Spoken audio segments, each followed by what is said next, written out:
أنا فوق السجاد الصادمة عندنا بنقول قد كبار. الله أكبر.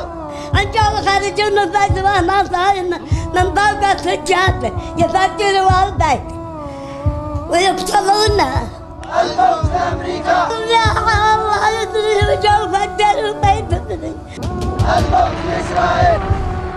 تفرج لما دخلوا ديارنا وهزفوا جحالنا وعوروا بالنساء نتوفى خلصوهن المصان من فوق رؤوسهن يهربان يخرجن وانتوا المصوان. من أين هم هؤلاء؟ من أين جاوا؟ هؤلاء كذا هؤلاء مخربين، خربوا الجوامع، خربوا المساجد، خربوا دور القرآن، دسعوا الختام. ما هم هؤلاء؟ ما هم؟ فلا حول ولا قوة إلا بالله العلي العظيم. الله يحرق قلوبهم.